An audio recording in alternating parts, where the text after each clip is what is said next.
Bienvenue sur ce nouveau podcast.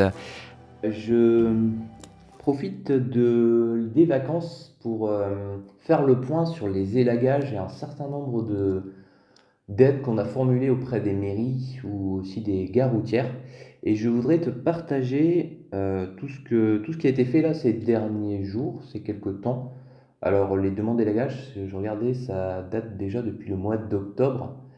Et je trouvais sympa de faire un podcast sur ce sujet. Alors là, il s'adresse plus aux équipes des conducteurs, des conductrices. Alors là, c'est vraiment ciblé carburant. Et ça peut peut-être te donner des idées pour tout simplement relayer les infos aussi si tu rencontres des difficultés à certains endroits sur les circuits qui nous concernent, à savoir soit au quart des Abers ou soit au Carbian, ou aussi chez d'autres entreprises qui sont sur le secteur du lot B. Alors le secteur du lot B, pour ceux qui ne connaissent pas, c'est un secteur qui regroupe toutes les lignes régulières et scolaires, on va dire de Brest, en passant par Lannélis, Landéda-Plougarneau, Guissény, Brignogan, toute la boucle après qui revient jusqu'à Lesneven, Landerneau qui descend jusqu'à Daoulas-le-Fou et qui remonte après jusqu'à Brest, et une partie aussi d'un secteur du lot C sur lequel on est exploitant. C'est tout le secteur de Saint-Paul-de-Léon jusqu'à Lesneven en passant par Plouescat et aussi Roscoff évidemment. Donc voilà, si ça te donne des idées pour des remontées, sache que elles sont les bienvenues parce que en gros notre organisation est la suivante, c'est que les conducteurs relayent toutes les difficultés auprès de l'exploitation.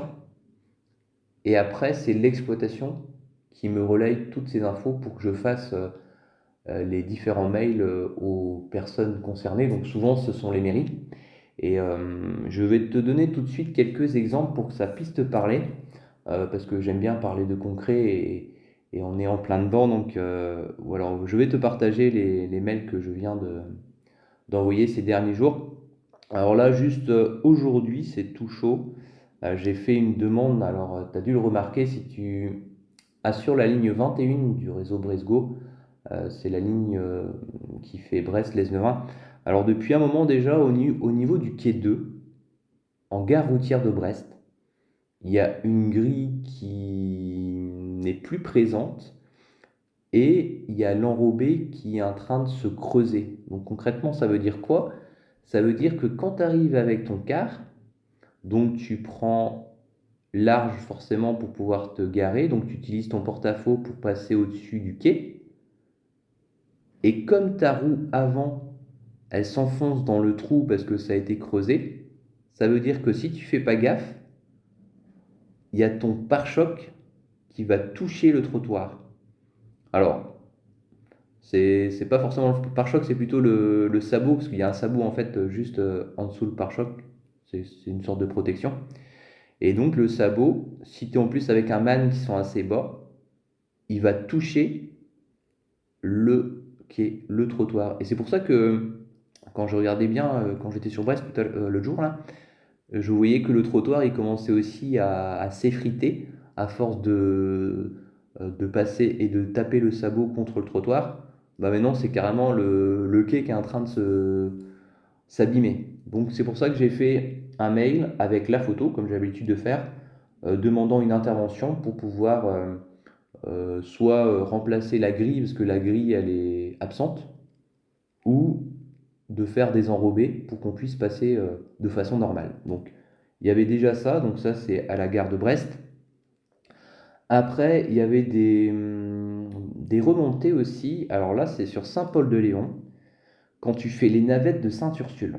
Alors, ce qui se passe, c'est que tu pars donc du collège, ensuite tu longes l'ancienne gare SNCF et tu arrives à la fameuse avenue qui s'appelle l'avenue de la Gare. Et là, depuis quelques temps, enfin ça dure déjà même depuis des années, on est vraiment embêté parce que quand tu arrives au CD Passage pour prendre à droite, donc je crois que c'est la rue Pénarpont que ça s'appelle, donc pour aller en direction de l'avenue des Carmes, et ben tu te retrouves bloqué avec tout le flux de voitures d'automobilistes qui est présent au même moment parce qu'on est en heure d'affluence. Et là, c'est des fois vraiment galère pour pouvoir s'insérer, si tu veux, sur l'avenue, enfin la rue principale, donc la rue qui s'appelle Pénarpont, et pour ensuite rejoindre l'avenue des Carmes. Ce qui fait que ces navettes, elles arrivent assez souvent avec du retard. Donc ce que j'ai fait aujourd'hui là, c'est que j'ai envoyé un mail à la mairie de Saint-Paul-de-Léon pour les solliciter, pour savoir si c'est possible d'avoir un policier municipal qui aide les équipes à pouvoir tout simplement faire en sorte que cette avenue de la gare puisse être désengorgée aux heures de pointe, notamment entre 16h30 et 16h45 tous les soirs. À part le mercredi, parce que le mercredi, il n'y a pas les collégiens à transporter puisqu'ils terminent à midi. Et ensuite, et ça va être la fin de ce podcast, je vais te donner des exemples concrets parce que là, par contre, ça arrive assez souvent. J'ai fait plusieurs demandes d'élagage sur plusieurs secteurs. Et là, ça peut t'intéresser parce que ça va peut-être te donner des idées. Parce que la plupart de ce que j'ai noté, c'est des circuits que j'ai fait moi-même. Alors qu'il y a sur certains secteurs, peut-être qu'il y a aussi besoin de faire des élagages. Alors surtout, c'est important, si tu écoutes ce podcast et que tu vois qu'il y a certains endroits, ça nécessite de faire des élagages, si tu peux relayer l'info à l'exploitation, qui me relaye ensuite ces infos pour que je puisse faire les courriers aux différentes mairies. Alors, il y a déjà Kergompès à Saint-Paul-de-Léon. Alors, j'avais vu ça quand j'ai fait la ligne 25. Quand tu pars du giratoire de Kergompès, quand tu prends la direction de l'Esnevin, à un moment donné, tu as des sapins. Et tu as des sapins avec, qui débordent sur la RD.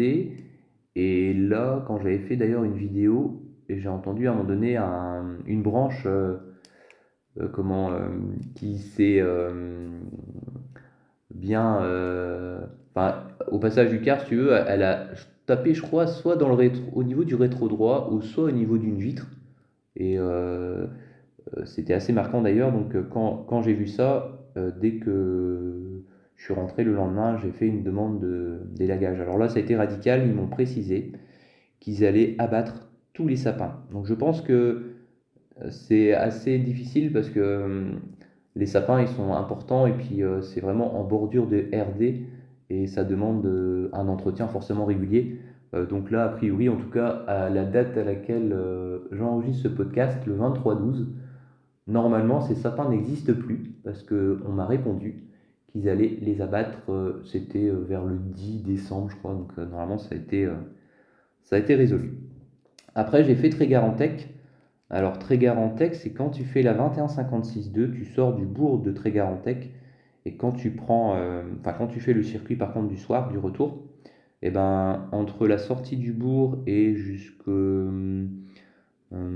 après l'arrêt de l'avenue du Général de Gaulle, là, tout le long, il y a de la végétation qui gêne. Alors là, c'est plus des haies aussi. Et là, pareil, la mairie fait le nécessaire. Alors là, c'est un peu particulier parce que des fois, c'est du domaine communal où la mairie peut intervenir. Et par contre, des fois, il s'agit des particuliers. Alors quand c'est des particuliers, c'est différent parce que la mairie informe les particuliers que voilà, ils sont sollicités pour faire des élagages et s'ils ne le font pas, ils ont un délai. Après, ça devient un peu plus compliqué. Donc bref, c'est un bon exemple aussi.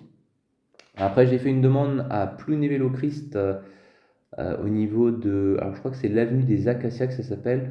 Alors quand tu fais la ligne 25, donc tu arrives de l'Esnevin, tu fais l'arrêt sur le parking de Plounévez-le-Christ, Bourg, et après quand tu sors, à un moment donné tu longes, je crois que c'est un mur en pierre avec une propriété que tu as là, et là pareil tu as des... Alors je sais pas si c'est des arbres ou une haie, je me rappelle plus, mais tu as de la végétation qui gêne aussi, qui tape contre le pare-brise et le rétro. Donc là pareil j'ai fait une demande d'élagage. Alors là, ça fait quelques temps déjà, j'ai pas eu de retour, donc je pense que c'est pour ça que des fois c'est pas facile, parce que je sais pas si après c'est fait ou pas, parce que moi je suis pas tous les jours à faire des circuits sur ces secteurs. En tout cas, la demande a été faite. Après, à Lanarvilly, alors là, c'est quand tu fais la ligne 2210 et quand tu pars par exemple, alors là, c'est plus c'est le matin et le soir, hein, Tu fais l'arrêt Châteauneuf. Après Châteauneuf, tu as un autre arrêt un peu plus bas qui s'appelle, je me rappelle plus, l'arrêt juste avant le bourg de la Narvilly, juste au niveau d'une cabane en bois où il y avait un rétrécissement avant. Je vois que le rétrécissement il a été enlevé avec des plots en plastique. Enfin bref, ben, juste au niveau de cet arrêt-là et avant le bourg, tout le long là, tu as des arbres qui gênent et tu as aussi un peu de haies, je crois. Donc là, j'ai fait des demandes d'élagage aussi tout le long. Alors par contre, il faut que je vérifie parce que j'ai l'impression que c'est pas fait. Je suis repassé à faire un circuit quelques temps avant les vacances et je vois que ça n'a pas été fait. Donc à suivre. Après, le Closmer, donc ça c'est Agrotech, l'établissement où on a un arrêt de car, donc demande d'élagage qui a été fait il y a quelques temps déjà, donc je pense que ça a dû être fait. Portsmouth, c'est la rue qu'il y a à l'Esnevin, tu sais, quand tu fais les navettes, souvent tu passes par cette rue qui est vachement étroite, tu passes, par exemple, tu fais la navette de Saint-Exupéry, tu fais la boucle, et après tu arrives en direction de la plage Jovérine, et là tu longes un mur en pierre avec des stationnements un peu délicats, parce que tu as des fois même un fourgon, et c'est assez juste quand tu passes, et là tu as en fait ce qui se passe sur le mur en pierre, tu as de la lierre, et tu as de la lierre qui a pris vraiment beaucoup de volume, et ce qui fait que ton rétroviseur, tu n'en as qu'un sur le côté gauche, il frotte tout le long, entre la lierre, si tu veux, et ton rétroviseur, ça frotte pendant une bonne partie de longueur. Donc, j'avais fait des demandes d'élagage, et je crois que ça a été résolu, d'après ce que j'ai compris avec un conducteur. Ensuite, j'ai fait une demande à Tipoise, Goulvin-Tipoise, notamment dans le sens direction Brignogan, quand tu fais la ligne 24. Donc là, il y avait des branches d'arbres qui gênaient. Après, Nelson Mandela, ça c'est quand tu sors de l'arrêt du collège Nelson Mandela à Plabennec. Tu as des arbres là qui ont commencé à prendre un peu de volume. J'ai demandé aussi à ce qu'on fasse, enfin à ce qu'on puisse bénéficier des élagages pour qu'on puisse éviter de frapper, enfin de taper les rétroviseurs, enfin le rétroviseur droit au passage. Après, j'ai fait une autre demande, ça fait quelques temps, je vois que ça a été fait parce que j'ai refait le circuit il n'y a pas très longtemps. C'est sur la 2653 à Saint-Main-le-Rest. Donc ça, c'est quand tu fais le circuit dans le sens retour. Tu termines au reste, et là, tu avais, quand tu arrivais sur les petits chemins, à gauche, en fait, tu avais un sorte d'arbuste qui gênait parce que tu tapais ton rétroviseur et même une partie du pare-brise côté gauche quand tu arrivais le soir. Donc ça, c'était fait parce que moi, j'avais vu. Et après, à Ploudaniel, et on va finir là, à Ploudaniel, j'ai fait une demande qui a été faite parce que moi, je suis repassé il n'y a pas très longtemps, c'est à l'église de Ploudaniel. Tu sais, quand tu fais la ligne 26, donc tu arrives de l'Esnevin par exemple, et ben quand tu arrivais à l'arrêt, tu frottais tous les arbres avant de t'arrêter, parce que les branches avaient pris du volume aussi, et ça abîmait les rétros et toute la partie aussi de carrosserie latérale droite. Donc ça, été fait. À Ploudaniel, c'était plutôt réactif. Et voilà la liste en tout cas que je peux te donner. Donc l'objectif de ce podcast, c'est aussi pour que je te puisse parce que je pense que certaines personnes ne sont pas forcément au courant de ce qui est fait, que je puisse tout simplement te dire, de te donner des exemples précis de ce qu'on fait.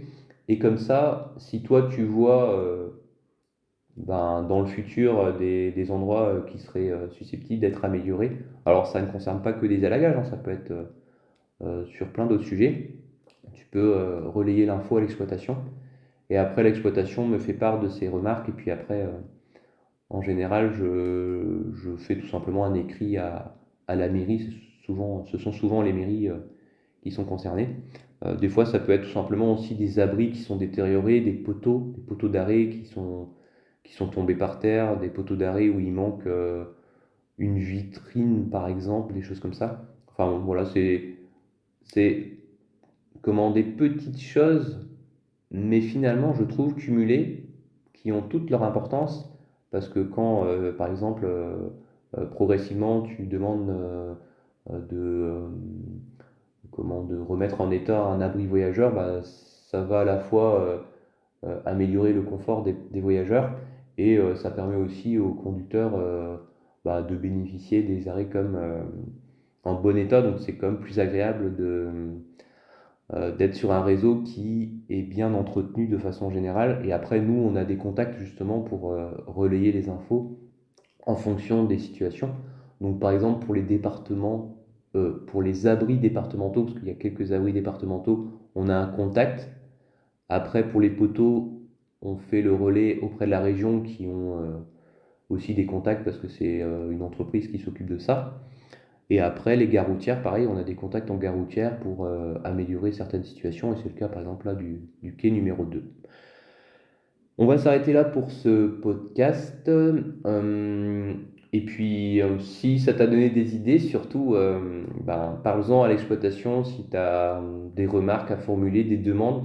Et comme ça, après, sache que l'exploitation me relaye toutes ces demandes. Et puis après, je les traite progressivement. Après, ce que je trouve dommage, j'essaye de réfléchir. Moi, je n'ai pas trouvé de solution. Mais c'est que j'aimerais bien, tu vois, que quand on me signale quelque chose, ou quand moi, par exemple, je fais une info, j'aimerais bien savoir aussi, alors là, ce serait plus les personnes à qui j'envoie les mails, hein, de savoir à quel moment c'est fait, si c'est fait, de me le dire, parce que, bon, après, c'est encore une autre dimension, mais ce qui est bien, tu vois, c'est que des fois, quand j'envoie des mails, donc par exemple, je vais prendre le cas de Cargompest à Saint-Paul-de-Léon, ce que je trouve vraiment que j'apprécie beaucoup, c'est que j'ai des retours, des fois, pas tout le temps, mais j'ai des retours, et qui me disent, ben, on a bien pris en compte votre demande, ça sera fait telle date, ou ça a été fait, c'est bien pris en compte, tu vois. Et ça, c'est appréciable parce que tu te dis, ben voilà, tu sens que les gens, ils sont concernés, et puis ils te disent, voilà, ça va être fait. Et moi, ça me permet aussi, d'un côté, de dire, si j'ai l'occasion de voir des conducteurs sur le terrain, et des conductrices, de leur dire, bah tiens, j'ai eu cette info-là, donc ça va être résolu d'ici peu, tu vois. Et ça, j'aime bien aussi d'avoir le retour des personnes enfin, à qui j'ai envoyé des mails pour me dire que ça a été fait, quoi. Voilà, bon, bah, je te souhaite en tout cas une bonne route, une bonne continuation, un bon voyage sur les réseaux de transport, et puis on se retrouve très vite lors d'une prochaine vidéo ou d'un prochain podcast. Et surtout, profite bien de tes vacances si tu es en ce moment en vacances. Et puis, une bonne réussite aussi dans tes projets. Allez, Kenavo!